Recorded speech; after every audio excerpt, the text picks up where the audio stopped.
Herkese merhaba, kanalıma ve videoma hoş geldiniz arkadaşlar. Kahvaltıyı yaptık. Şöyle yatakları topluyorum. Efe çarşafı batırmış. Sanırım bacağı kanamış. Dün bisiklet sürerken düşmüştü. Gece büyük ihtimalle arası kavladı, kanadı. Neyse bir ara değiştireceğim bunları da.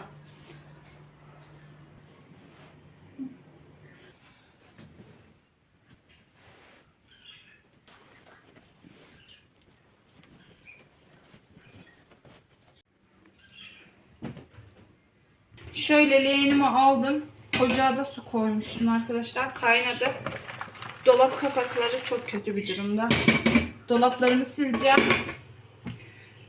Şöyle biraz Arap sabunu koyacağım silme suyuma. Çok yağlı kısımlara da yağ çöz kullanıyorum. Yoksa bu yağ Arap sabunlu su yetiyor.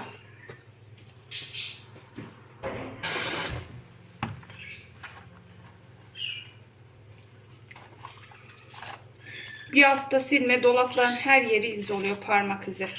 Özellikle bizim Efe sağ olsun. Hiç dikkat etmez. Yani tek dikkat eden benim aslında evde.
Bu renk kadar da parmak izini belli eden dolap olamaz herhalde.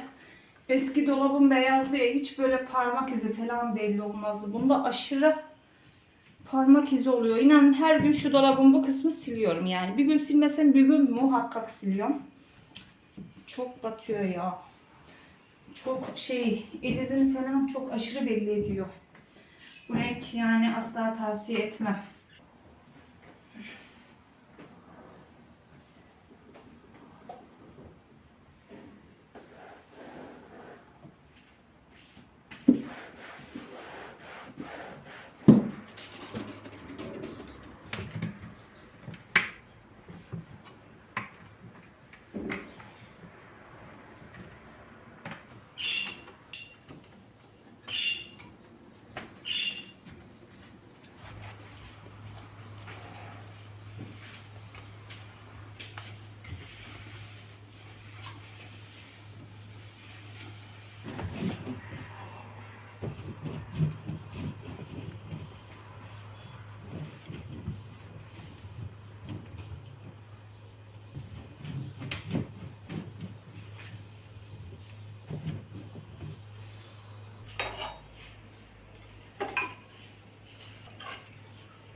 Evet, mutfak dolaplarını sildim arkadaşlar.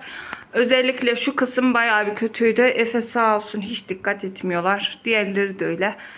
Böyle güzel parladı, iyi oldu. Şu kısmı süngerle, ondan sonra yağ çözle falan bir güzel ovaladım. Çünkü en kirli kısım o kısım oluyor. Öyle mis gibi oldu buralar. Davlumbaz falan güzel parladı. Bakın şöyle göstereyim. Tertemiz oldu. Yalnız şu filtresini ben bir şey denemiştim. O yüzden bayağı bir kötü oldu yani yapıranda. Ama bu davlumbaz hiç iyi değil ya. Yani temizlik yönünden temizliği çok zor. Böyle şu ocak kısmındaki yağdanlıkları, ocağımı falan, bu tezgahın üstünü, mikrodalgayı dün akşam yemekten sonra temizlemiştim. Geri kalan kısmını da böyle bugün sildim. Dolapları, işte buzdolabının üstüdür falan. Oraları hallettim. Buradaki rafların tozunu da aldım. Şimdi şu çiçeği bir yıkayacağım. Bu çiçek bayağı bir tozlanmış. Yani camlar sürekli açık çünkü mutfağın camı. Balkonun camı açık. Bakın. Üstü belli olmuyor ama inceden bir tozlanmış.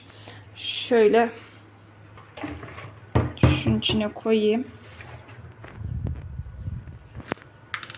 Şöyle biraz aksperol sıkacağım.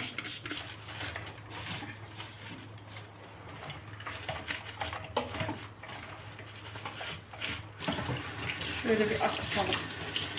Tozu pisliği gitsin.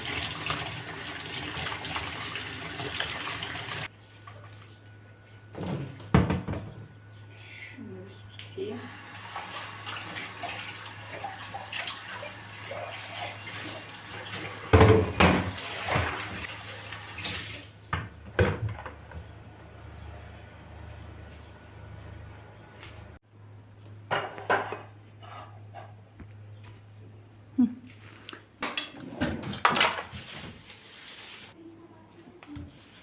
Akşam yemeği hazırlığına geçtim arkadaşlar. Şöyle 3 parça göğüs etim var. Bunları tavuk şiş yapacağım bugün. Göğüs ama ben genelde hep böyle işte çıtır tavuk falan yaparım ya da tavuk sote yaparım. Farklı şekilde değerlendiririm. Yani bu tavuk şişi ilk defa yapacağım. İnşallah çok kuru olmaz. Şöyle ilk önce tavuk... ben yanlış doğradım ama biraz iri doğramam lazım. İlk önce böyle tavuklarını doğrayayım. Ondan sonra sosunu hazırlayacağım. Benim çok zamanım yok. Keşke önceden aklıma gelseydi işte bu. Yani bir 3-4 saat dinlenirse daha güzel olurmuş. Ama ben 1 saat kadar dinlendireceğim bugün.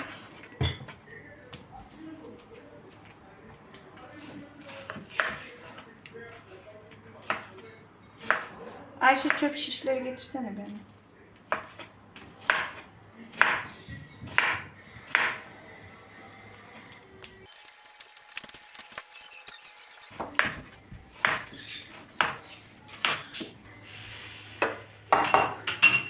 Şöyle bir çay bardağı kadar su çekiyorum kaseme. Yine yarım çay bardağı kadar da sıvı yağ ekleyeceğim. Tamam.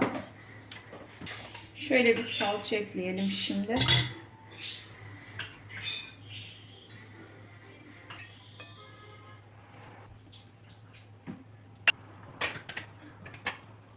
Kimyon.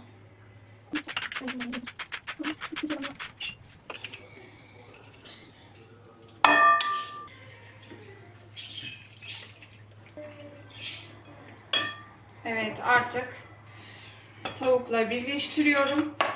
Bunu güzelce karıştıracağım. Ondan sonra böyle bir saat kadar dinlendireceğim. En fazla o kadar dinlendirebilirim.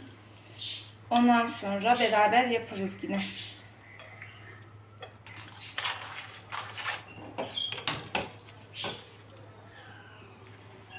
Buraya da böyle tatil için malzemeleri hazırladım arkadaşlar.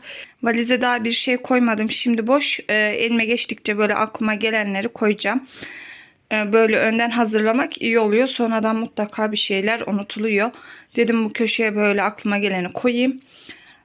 Gideceğimiz güne kadar tamamlanır. Şöyle hasır aldım şimdilik. Daha buraya tabii eklenecek çok şey var. Arasına bir tane sofra bezi koymuşum. Şişme yatakları aldım. Şu vantilatörü bunu geçen yıl A101'den almıştık. Böyle küçük bir şey. Çadırın içinde dedik hani çok sıcak olursa kullanırız diye. Öyle. Şurada işte tüpümüz var. Kağıt havlu aldım. Tavayı aldım. Kağıt bardak aldım. Böyle dediğim gibi daha buraya eklenecek çok şey var. Emre izni aldı ama tam gideceğimiz gün belli değildi. Büyük ihtimal pazartesi günü diye düşünüyoruz. Aslında cumadan gitmeyi düşündük ama pazar günü bir akrabamızın düğünü var. O yüzden geri pazartesi giderik dedik. Ayrıyeten bir de hani hafta sonları böyle günübirlikçiler falan geliyor cumadan falan. Hani dedik pazartesi gidelim. Kalabalık olmaz o kadar şimdi pazartesiden gidersek. Çadırımızda daha güzel bir yere kurarız inşallah. Böyle. Şöyle artık tavuk şişlerimi yapacağım. Fırına vereceğim arkadaşlar. Aslında çok dinlenemedi. Biraz fazla dinlenseydi çok daha iyi olacaktı ama. Neyse artık.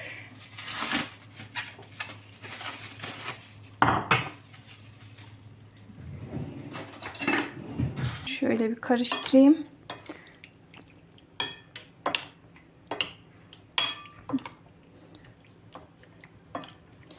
Yine de çekmiş biraz sosunu. Yoğunlaşmış hafiften. Şöyle biraz da kapya biberle yeşil biber doğradım.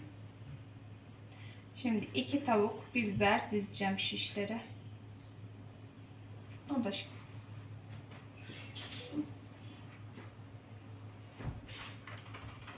Efe çok mutlu. Çünkü tavuğu çok sever kendisi. Eti çok sever. Tüm erkekler gibi.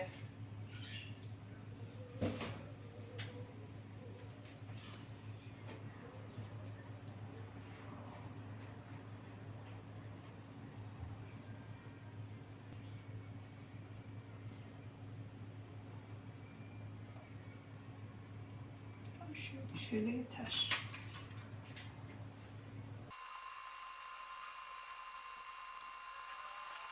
Şu kalan sosa patateslerimi doğrayacağım. Şöyle ince ince geç pişmesin, çabuk pişsin. Bayağı da çıktı şiş. Ben bu kadar çıkacağını sanmıyordum. O yüzden diyorum keşke patatesi biraz az doğrasaymışım. 5 tane doğradım. Çok büyük değillerdi ama. Neyse ya, kalan yemek sıkıntı olmuyor. Öğlene Efe camiye şimdi kursa başladılar ya. Gelince yiyor. Acıkıyor, sabah çok bir şey yiyemiyor. Daha iyi yemeğin kalması benim için.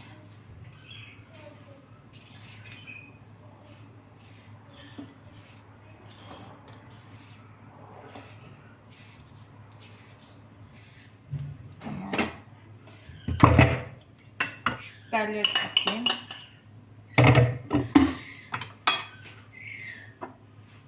Biraz tuz ekleyeceğim patatese.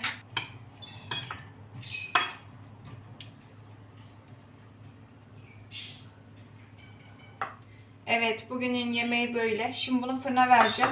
Yanına da bir bol şehriyeli böyle bir şey yaparım. Bulgur pilavı. Cacık, tamam, mis. Yemeğimi fırından çıkarttım arkadaşlar. Böyle güzel pişmiş. İnşallah tadı da güzel olmuştur. Böyle biberlerin üstü biraz yanıyordu. Kapattım üstüne, yağlı kağıtla streç film kapattım. Böyle yanına da bulgur pilav yaptım. Tel şehriyem bitmiş. Ben de arpa şehriye koydum. Niye olmasın? O da şehriye, o da şehriye değil mi? Bugün böyle şehriyeli yapmak istedim. Bir de şöyle cacık yaptım. Önceden yaptım. Dolaba atmıştım. Soğudu bu şimdi. Böyle bugünkü menümüz, bizlere afiyet olsun. Şöyle bir kargom geldi arkadaşlar. Bir tane yatak örtüsü siparişi vermiştim.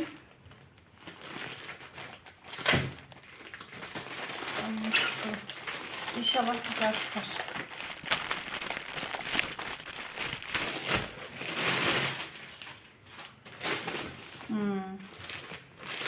Şöyle bir şey.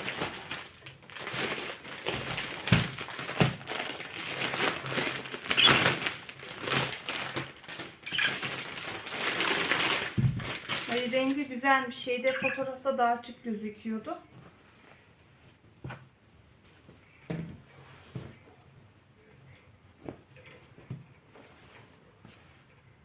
Aa, evet, güzel, beğendim. %100 pamuk. Bu aslında yatak örtüsü ama ben bunu pike niyetine kullanmak için aldım. Böyle hem pike hem de kışın yine yatağın üstüne örtelim diye. Böyle bir şey sipariş vermiştim. Şöyle 2 tane yastık kılıfı var. Çarşafı yok.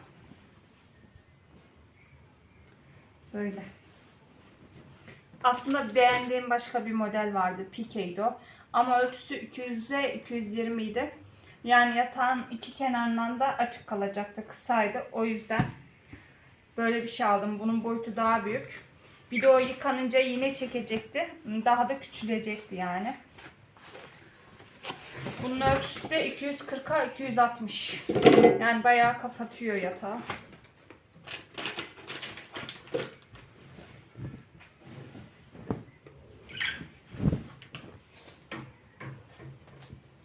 Şeyi de böyle, inceliği de tam pike kalınlığında, yani hatta pikeler daha ince. Pikeye göre bir tık daha kalın. Ama dediğim gibi pike niyetine de kullanılır. Zaten ben de onun için almıştım. Böyle çok kalın kaba bir şey istemiyordum. Yatak örtüsünü serdim. Tam olarak böyle oldu arkadaşlar. Bakın şu anda bayağı rengi koyu. Tam da böyle gözüktüğü gibi koyu. Ama ışığı açınca rengi böyle bir farklı gözüküyor. Yani jakarlı olduğu için aslında çok belli de etmiyor. Şu anda mesela rengi çok kötü gözüküyor.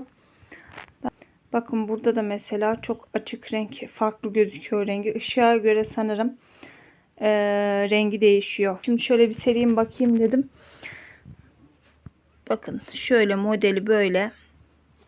Ya çok emin olamadım ya, bilemedim. Uzunluğu tam istediğim gibi güzel, büyük. Mesela yanlardan bayağı indi, hatta fazla büyük bile oldu. Şuradan da mesela şu aşağı yere değmiyordu ama bayağı bir daha aşağıdaydı yani. Ben yukarıdan böyle biraz topladım. O şekilde serdim. Böyle. Nasıl sizce? Ben biraz kararsız kaldım. İade edeyim mi etmeyeyim mi bilemedim.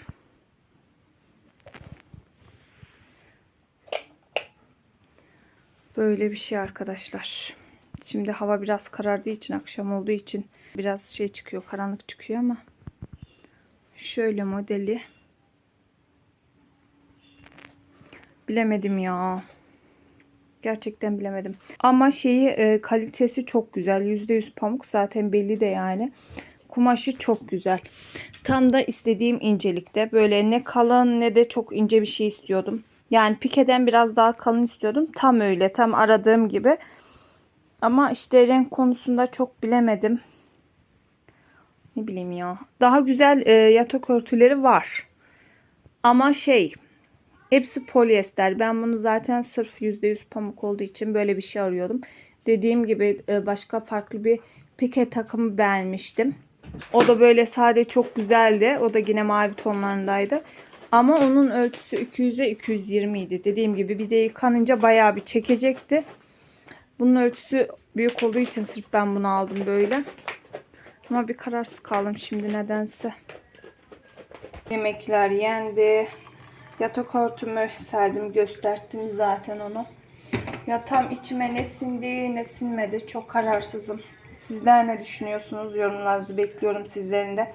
Dediğim kalitesini çok beğendim. Ama bilmiyorum, desen konusunda, renk konusunda kararsız kaldım öyle ya. Böyle bakalım, şuraya da Ayşe bir şeyler yaptı. Fındığı dökmüş. Çikolatalı böyle labneyi falan birbirine katlı bir şeyler yaptı, toplar. Kahve yaptı Efe ile ikisine. Şimdi onu alıştırar. Her gün içmeyi diyorum. Sonuçta küçükler daha, kahve falan. Böyle artık sizlere veda edeyim burada da. Videoyu beğenip kanala abone olmayı unutmayın. Hoşça kalın.